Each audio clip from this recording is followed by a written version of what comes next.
Can you see the corner of a school in Switzerland? Yeah, can everyone see that? Yeah, good. Okay, does it change if I do that to a slide? Yes, it does. Yes, Yes. good. Okay, great. I've been given 15 minutes, so I'll try and move fairly quickly. I want to ask you a question, which is how often have you seen a child scolded for climbing the wrong way up a slide? I see this all the time whenever I'm hanging out at a playground with my friends and their kids. We think of play as this kind of liberated, free space where, anything goes and there are no rules. But in fact, if you look at the design of many playgrounds, they're extremely prescriptive. There are objects that are designed to be used in a very particular way, and children are often kind of quite closely policed on how they use those objects. And this is no real surprise because this approach to playground design has a long history, as does the whole approach to the question of like what role should young people have in the making of cities in relationship to architecture. Many of our playgrounds are still mostly designed around this sort of Victorian idea of like gymnastic exertion as the main form of play, monkey bars, assault courses, balance beams, things to climb, etc.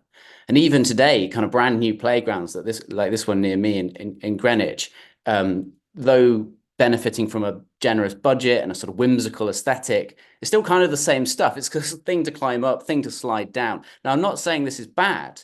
I'm just saying it's very prescriptive. As adults, our lives, my life is enriched by finding lots of different ways to use space and objects. But children are much more closely kind of controlled in how they move through the city, what their options are. And I think this attitude to prescription is true not just of playgrounds, but of the kind of the wider attitude to young people in design and planning and urbanism.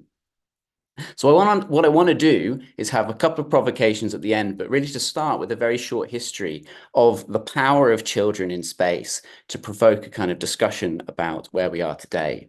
So the first ever scout group is formed in America by this guy, Ernest Thompson Seton, in 1902. And what happens is the bunch of local boys vandalize his house, and rather than punish them, he realizes that the reason they've done it is because they're bored. No adults are kind of engaging them in meaningful activity.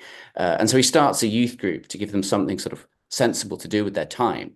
It's loosely modeled on his kind of studies of living in nature, that he's sort of looking at Native American traditions, and he calls it Woodcraft Indians. Anyway, it's hugely influential, in particular on a soldier called Robert Baden-Powell, who a few years later takes some of Seaton's ideas, in particular this one that like young people should complete these sort of bushcraft challenges to earn badges. And Baden-Powell sets up the Scouts and publishes Scouting for Boys, and then the Guides get set up a couple of years later. And suddenly Britain has its first kind of big youth movements at the start of the 20th century, dedicated to engaging young people with sort of meaningful responsibility and activity in civic life outside of school and church. Then, of course, World War I breaks out. It's horrific imperial conflict. The government forces about 2.5 million people to join the army through conscription, which is massively unpopular. There's a protest in 1916 of 200,000 people in London against conscription. And one of the reasons people are so angry with conscription is that they see all these children being taken off to war and killed. The largest single group of people who die, soldiers who die in World War II, are 19-year-olds. So people are really kind of really scarred by this experience of watching all these young people go off to war. And after the war, there's this feeling across Europe of like collective horror, and all of these sort of civic organizations try to set up youth movements to give the young people of the sort of the next generation more opportunities and more of a sort of head start in life. And that sees all sorts of fascinating organizations spring up in the 20s. So Scouts and Guides get really big, but there's also things like the Pioneers, the Communist Youth Movement, the Crusaders, the Christian Youth Movement, the International Falcon Movement, which is socialist. There's these very weird English guys called the Kindred of the Kibu Kift, which H.G. Wells is a member of and eventually becomes Woodcraft Folk and so on. So you have this massive continent-wide explosion of excitement around the idea that young people could be like a bigger part of kind of cultural life. And that giving spaces and skills to the young is like a really useful and worthwhile thing to do. But of course, at this point, Britain's not a democracy, right? Women don't have equal votes to men yet. They don't get that until 1928. And so we have this sort of weird situation where there's like lots and lots of exciting things happening. Civil life is kind of blossoming. Civic life, sorry, not civil life, but civil liberties are not so strong. Women do eventually get the vote in 1928 on equal terms as men. Not all of the UK gets to vote on those terms, but most of it does. But then World War II happens. Another huge war plays obviously another huge role in like reshaping the culture, reshaping the country in all sorts of interesting ways. Relevant to our discussion, I just wanted to point out, obviously, it's in the aftermath of World War II that the Attlee government creates the Town and Country Planning Act, which really establishes the modern planning system. Sort of it's the first time that the idea that like ordinary British voters should have a voice in the planning process, should have a voice in what gets made in their area. So very, very sort of early stages, but that starts to be introduced into the kind of British legal planning process. The other thing that World War II does that's relevant to this sort of question of young people in architecture is it starts the adventure playground movement. So people see children and young people playing in bomb sites in remarkable and inventive ways. And they realize that maybe this prescriptive approach to playground design is not the best one. And they start to make adventure playgrounds that are like this, that are much more open-ended, where young people's sort of needs and desires are far more kind of adventurously catered for than the previous kind of generation of spaces for young people. So it's an interesting time. It's an interesting time. Flash forward to the 70s. This is when I think Britain finally becomes a democracy, when business votes in Northern Ireland are abolished and renters get to vote as well as property owners.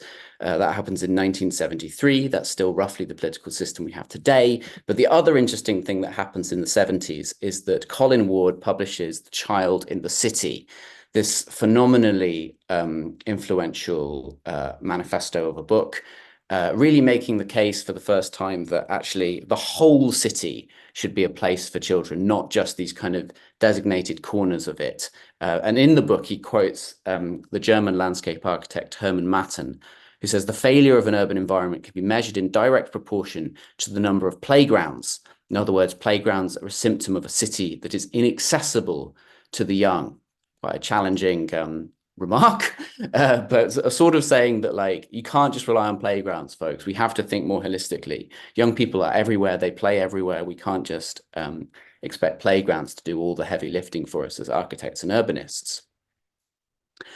Into the 80s, as Victoria has mentioned, this is when the UN establishes the Convention on the Rights of the Child in 1989. Britain signs up 2 years later. Today, every single country in the world, apart from America, has signed up to this convention. It's one of the most widespread UN conventions of its kind. Brazil also lowers its voting age to 16, later followed by Austria and a few other countries. So the 80s is an interesting time. It's a moment of kind of formalizing a lot of this kind of youth empowerment movement into sort of rules and regulations. The other thing that happens in the 80s in Britain is the police launch Secured by Design. So I'm sure you all know this. It's a kind of police initiative to give officers more influence over architecture and planning in Britain. I think it's been hugely negative for young people in this country. The latest guidance on schools, for example, includes the word control 53 times, the word surveillance 26 times, and the word learning just twice, which gives you some sense of where the priorities of that guidance actually lie. But it's not all bad. There's still kind of interesting stuff happening. I was really inspired by the work of Peter Hubner, the German architect who designed with children in a really kind of ambitious way. This is the Justus von Liebig School. And if you look on the left, the image, hopefully it's big enough on your screens, of the architects and the children working together. really quite a serious piece of co-design. This is a 1 to 20 outline structural model. When I worked at Open City, we did great work with children and young people in schools, but if I'm honest, we never came anywhere close to this level of sophistication in how we were engaging them with architecture. This is really quite impressive stuff, and does actually get built. Sadly, however, I think Hübner remains a fairly rare example. And in fact, as the 80s give way to the 90s and the 90s, it feels like the voice of young people in Britain's built environment starts to be heard a bit less. Children are still in the picture, but I think increasingly it can feel like the picture is just a picture. It's a photograph on an ESG strategy or an EDI strategy, rather than a sincere attempt to build with and for the young. So there are still some incredible practitioners out there, but we start to see more of this kind of stuff. I'm sure this will be familiar to you. Children's drawings kind of plastered on development hoardings as a sort of substitute for a more meaningful or creative engagement with youth in design. And it's kind of common now to see adults working with young people by, maybe you identify a group of young people and you grant them power over some sort of limited thing within the urban environment. So maybe children get to vote on a new street name, or maybe they get to pick the theme of a mural or something like that. Occasionally this is very charming. Occasionally it sort of works rather well, but often it's sort of at root a kind of tokenistic approach to working with young people that is maybe not as ambitious as sort of previous experiments in this space have been. I really like the practitioner Lee Ivett. He's used to be chair of the Baltic Street Adventure Playground. He's an architect. He's also head of architecture school in Preston. He works with loads of community groups and young people in his practice. And he puts it like this. Children are shit at painting. I involve kids in lots of the projects I do, but I'm careful about where the boundaries are between my agency as a designer and what role the children are playing in informing my actions. Now, he's not trying to stop the children that he's working with from having power. He's actually trying to do the opposite. He's trying to use his professional skill as much as possible in a targeted way to help the children to wield power as effectively his clients. And there's something in Lee's approach that I've always found sort of challenging, and that maybe a lot of us could have learned from. I have 2 minutes left. So where are we now? In some ways, having been at Open City for 4 years and seen like this incredible kind of sector emerging of much more ambitious or creative youth engagement work in architecture and urbanism, there's never been a better time. We're in a way, I've never seen so many practitioners excited about the possibility of working with young people. On the other hand, I do sometimes wonder if we're going backwards. Take for example this spongy playground stuff. So about 40% of the money that is spent on playgrounds in Britain is spent on spongy surfacing. And that's despite the fact that really it doesn't really do very much in terms of safety. Research suggests that the 200 million pounds we spent on spongy surfacing after 1994 in 10 years saved one life, which seems like a very high return on investment compared to, say, road traffic, where hundreds of children are killed every few years on the roads, and still pro-traffic and pro-car campaigners get to have a very loud platform on national television, while playgrounds are sort of left kind of ignored. At the same time, it's hard not to notice that Britain seems to have fallen behind our kind of European counterparts in how seriously we take youth engagement. This is the Reggio School in Madrid by Andreas Jack. It's designed in collaboration with the students. It has a tropical jungle in it to help with science teaching. Compare that to British schools. This is from a news story 3 days ago. all the science labs, in fact, 2/3 of this entire school for 1,000 children is closed, meaning that the GCSE students currently are having to plead with the exam board for leniency because they're not going to be able to do their practical exams. So very, very quickly, these three provocations I have to sort of put on the table is what do we do about what we do next? Hopefully I've argued that we've seen this like ballooning of over the 20th century of interest in young people that has gone hand in hand with an expansion of wider kind of enfranchisement of different groups in the political process. But what do we do next? What is meaningful? Where do we situate ourselves? If kids' drawings on development hoardings is not meaningful and the Madrid school is meaningful, then like where do we sleep within that spectrum and how do we define it? Second, means or end. Do we work with young people because that's just nice, or do we do it because we are trying to achieve something bigger? Is it a means to another end, a different goal? And finally, who holds the power? The reason I have mixed in so much kind of political history with this kind of youth movement history is because I do think there's a direct link between how as we have expanded the franchise of political power in the UK, young people have got more and more of a share of that franchise. And now, the question is, they've changed the voting rules.